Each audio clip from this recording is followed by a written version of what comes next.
स्वागत है आपको एक बार फिर से मेरे YouTube चैनल पर। तो आज क्लास 12 के रसायन विज्ञान अभ्यास 7 में आज हम लोग पढ़ेंगे सल्फर डाइऑक्साइड बनाने की विधि क्या है और उसके भौतिक गुण और रासायनिक गुण और इसका उपयोग कहाँ कहाँ किया जाता है, आज इस वीडियो में बताया जाएगा। तो पिछले भाग में हम लोग पढ़े थे सल्फर के यौगिक क्या हैं और सल्फर डाइऑक्साइड बनाने की प्रयोगशाला विधि क्या है और उसके भौतिक गुण क्या है, पिछले वीडियो में बताया जा चुका है।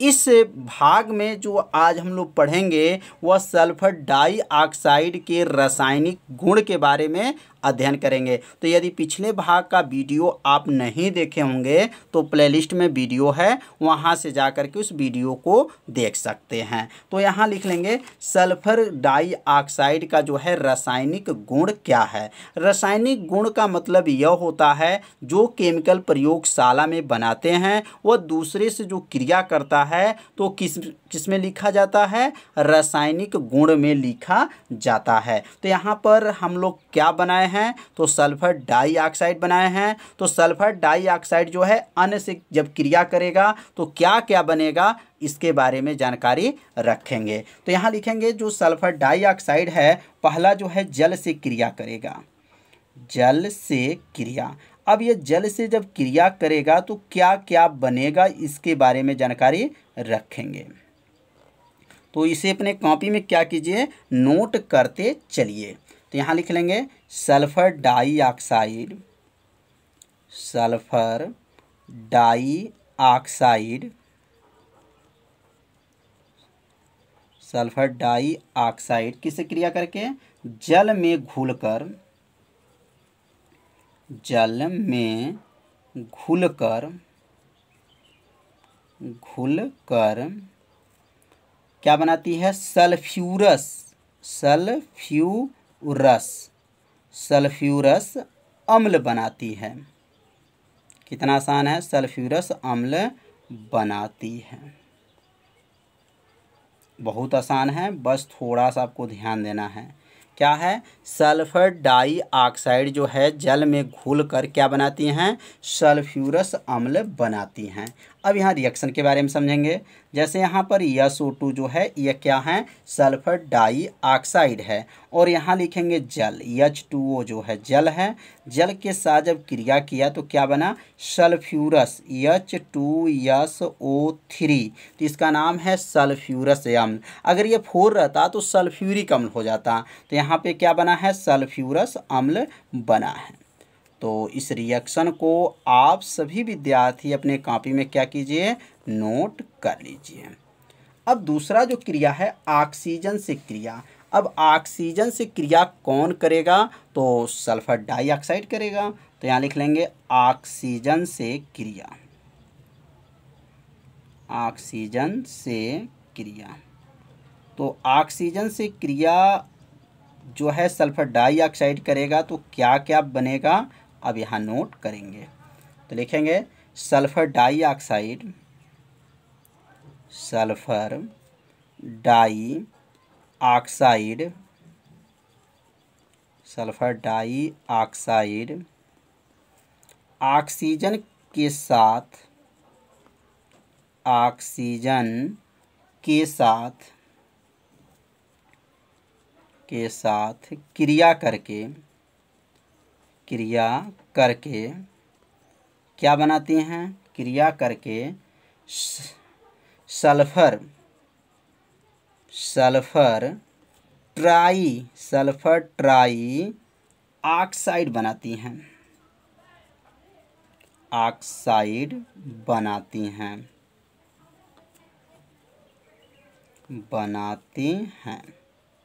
कितना आसान है, सल्फर डाइऑक्साइड जो है किससे क्रिया करके, ऑक्सीजन के साथ जब क्रिया करता है तो यहाँ लिखेंगे SO2, इसका नाम क्या है, सल्फर डाइऑक्साइड है। और यहाँ लिखेंगे ऑक्सीजन O2, जब इससे क्रिया करेगा तो क्या बनेगा, तो यहाँ बनेगा SO3। अब यहाँ संतुलित नहीं है तो यहाँ लिखेंगे, अगर 2 यहाँ लगा दें और यहाँ जो है 2 लगा दें तो यह सल्फ़र 2 हो गया और ऑक्सीजन 2 दूना 4 2 6 है और 2 तिहाई 6 है। दोनों पक्ष आपस में क्या हो गए हैं, बराबर हो गए हैं।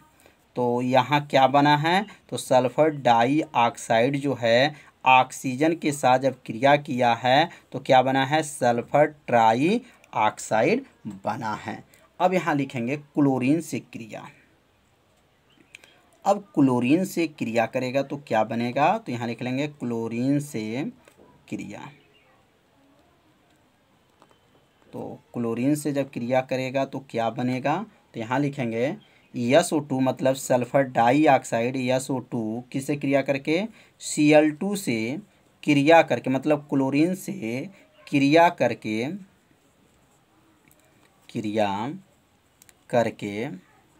क्या बनाती हैं, सल्फ्यूरिल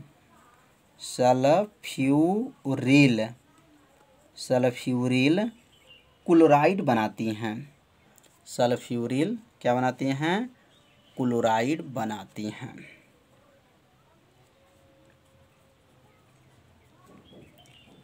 क्लोराइड बनाती हैं। अब यहाँ पे जो है इसका रिएक्शन को लिख लेंगे। तो सल्फ़र डाइऑक्साइड जो है SO2 जो है किससे क्रिया करेगा, क्लोरीन से क्रिया करेगा। तो क्या बनेगा, तो सल्फ्यूरिल SO2Cl2, इसका नाम है सल्फ्यूरिल क्लोराइड। तो सल्फ्यूरिल क्लोराइड बना। तो रिएक्शन आप सभी विद्यार्थी समझ रहे होंगे। तो SO2 का नाम क्या है, सल्फ़र डाइऑक्साइड है और Cl2 का नाम है क्लोरीन। जब मिला के गर्म किए तो यहाँ बना सल्फ्यूरिल क्लोराइड बना। तो अब हम लोग पढ़ेंगे मैग्नीशियम से क्रिया। मैग्नीशियम से क्रिया जब जो सल्फ़र डाइऑक्साइड करेगा तो क्या बनेगा, तो अब इसके आगे लिख लेंगे मैग्नीशियम से क्रिया। तो मैग्नीशियम से क्रिया करेगा तो क्या बनेगा, लिखेंगे सल्फ़र डाइऑक्साइड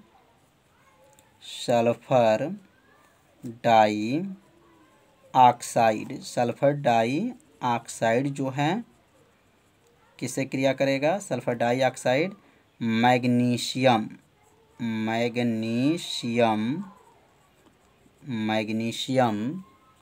से क्रिया करके, किससे क्रिया करके, मैग्नीशियम से क्रिया करके क्या बनाता है, मैग्नीशियम से क्रिया करके मैग्नीशियम ऑक्साइड बनाता है।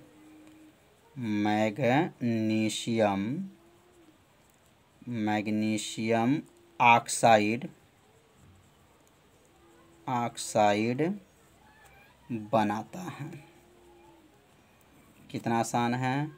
जो मैग्नीशियम जो है, मैग्नीशियम से में कौन क्रिया करेगा, SO2 जो है सल्फ़र डाइऑक्साइड इसको कहेंगे, और इसमें जो है मैग्नीशियम से क्रिया करेगा तो क्या बनेगा, तो मैग्नीशियम ऑक्साइड बनेगा और उसके साथ जो है सल्फ़र भी बनेगा।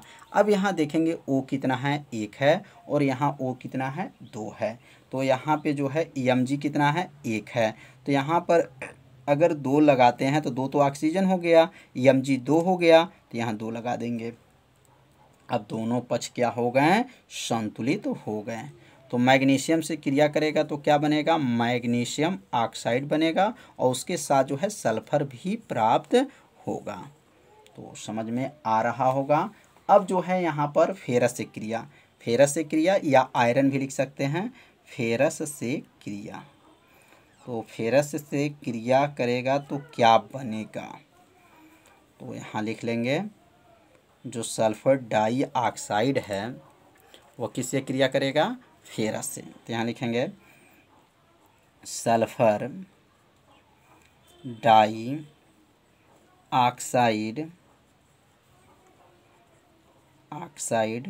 सल्फ़र के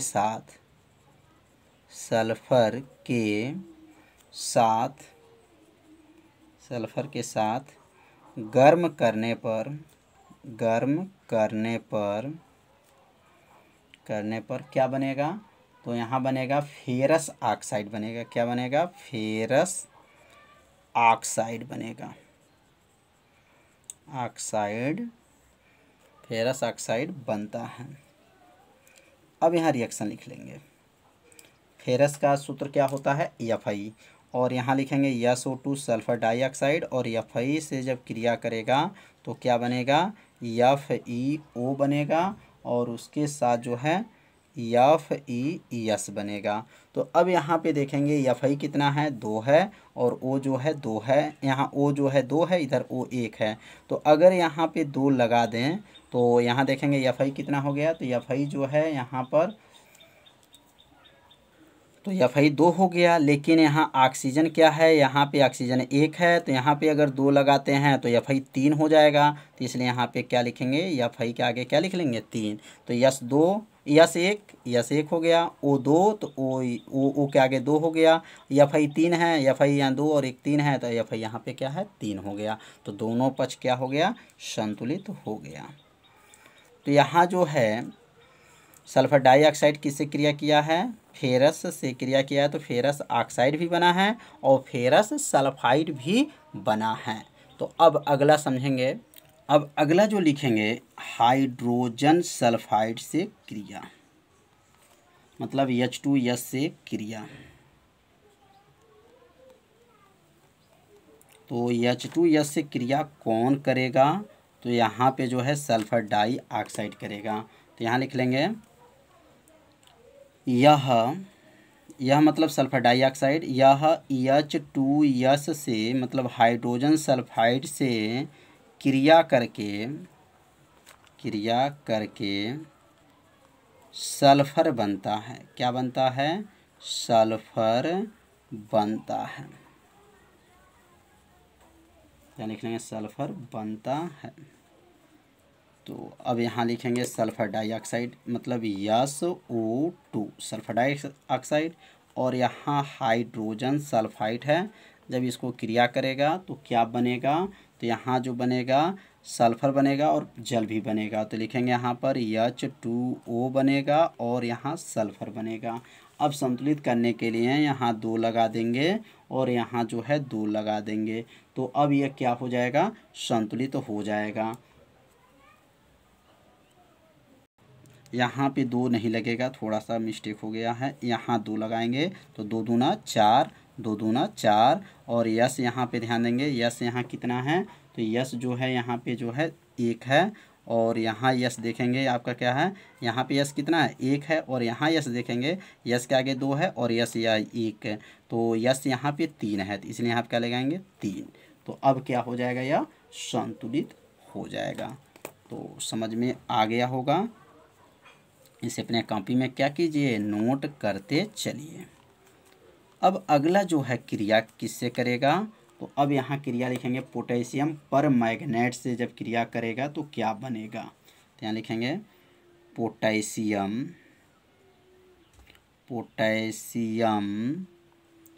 पर मैग्नेट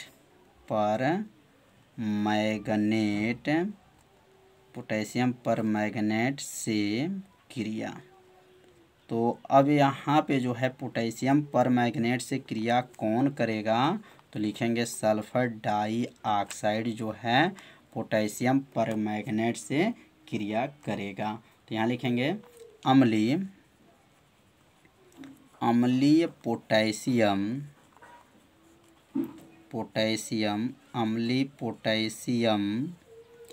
पर मैग्नेट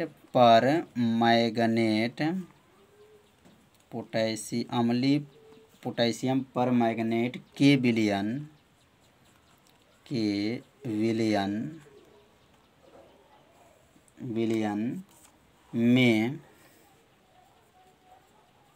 में SO2 गैस विलयन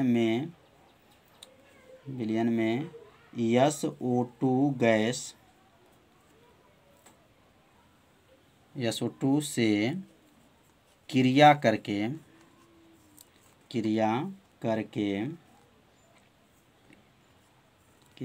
क्या बनाती हैं? पोटेशियम सल्फेट बनाती हैं। Potassium sulphate, potassium sulphate, manganese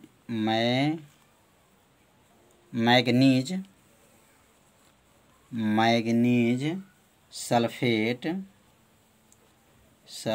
manganese sulphate तथा सल्फ्यूरिक अम्ल बनाती हैं।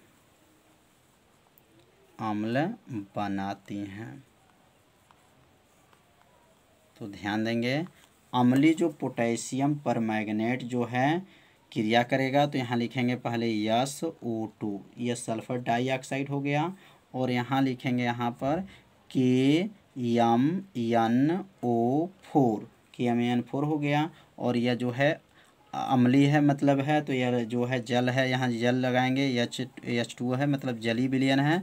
जब गर्म करेंगे तो क्या क्या बनेगा, K2SO4, पोटेशियम क्या है, सल्फेट है, और यहाँ लिखेंगे MnSO4 माने मैग्नीज क्या है, सल्फेट है, प्लस क्या हो जाएगा, और यहाँ लिखेंगे H2SO4 मतलब सल्फ्यूरिक अम्ल है। तो इतना जो है यहाँ पे बना है, क्या क्या बना है, सल्फर डाइऑक्साइड और अम्लीय पोटेशियम परमैंगनेट के जली विलयन के साथ जब गर्म करेंगे पोटेशियम सल्फेट, मैग्नीज जो है सल्फेट और सल्फ्यूरिक अम्ल बना है। अब यहाँ संतुलित करने के लिए यहाँ पे जो है 5 लगा देंगे, और यहाँ पे जो है 2 लगा देंगे, और यहाँ जो है 2 लगा देंगे, और यहाँ जो है यहाँ पर 2 लगा देंगे, और यहाँ पर भी क्या लगा देंगे, 2 लगा देंगे। तो यह दोनों पक्ष क्या हो जाएगा, संतुलित हो जाएगा।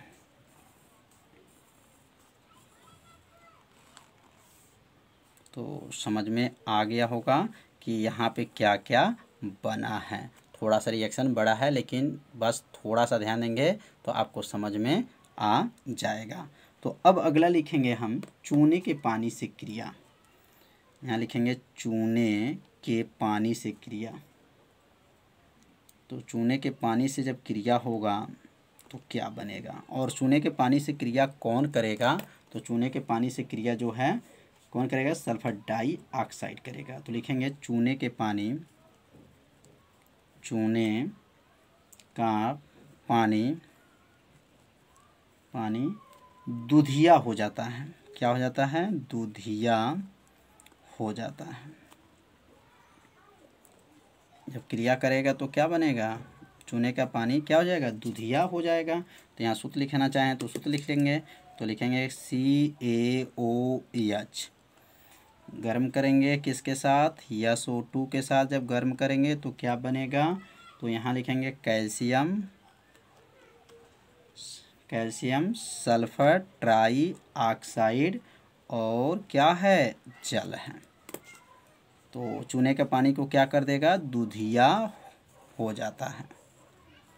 तो इस रिएक्शन को आप सभी विद्यार्थी अपने कॉपी में क्या कीजिए, नोट कर लीजिए। अब हम लोग पढ़ेंगे इसका लास्ट जो है उपयोग। अब इसका उपयोग कहाँ कहाँ किया जाता है, सल्फर डाइऑक्साइड का उपयोग कहाँ कहाँ करते हैं, तो यहाँ पहला उपयोग के बारे में समझेंगे। पहला लिख लेंगे सल्फ्यूरिक अम्ल बनाने में।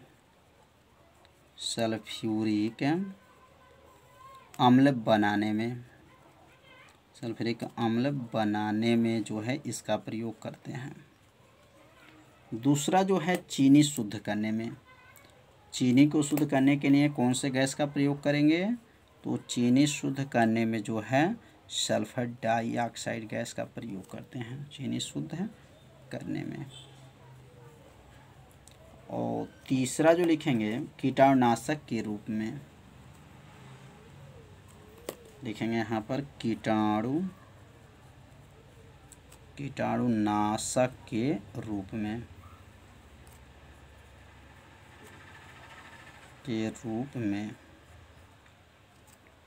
अगला जो लिखेंगे रेशम और ऊन विरंजक के काम आता है। रेशम और ऊन विरंजक, विरंजक मतलब रंग उड़ाने में, विरंजक के रूप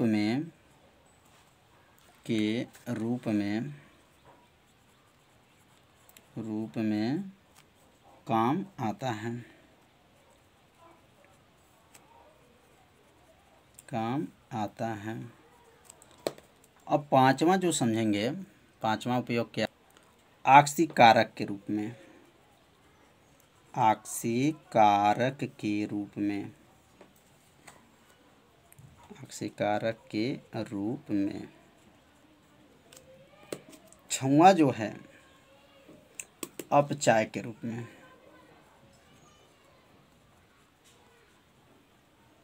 अपचायक के रूप में। तो यहाँ 6 जो है इसका उपयोग बताया गया। तो यह 6 उपयोग आप सभी विद्यार्थी अपने कॉपी में क्या कीजिए, नोट कर लीजिए। अब हम लोग कल के जो पढ़ाई होगा वह सल्फ्यूरिक अम्ल कैसे बनता है, सल्फ्यूरिक अम्ल बनाने की कितनी विधियां हैं, वह कल के वीडियो में बताया जाएगा। तो आज का वीडियो कैसा था आप सभी विद्यार्थी ज़रूर कमेंट कीजिएगा और वीडियो को लाइक ज़रूर कर लीजिए। यदि चैनल पर पहली बार आए होंगे तो चैनल को सब्सक्राइब और घंटी दबाना मत भूलिएगा, क्योंकि यह लाइव क्लास आपके लिए ही चलाया जा रहा है। तो मिलते हैं अगले भाग में, तब तक के लिए सभी विद्यार्थियों को नमस्कार।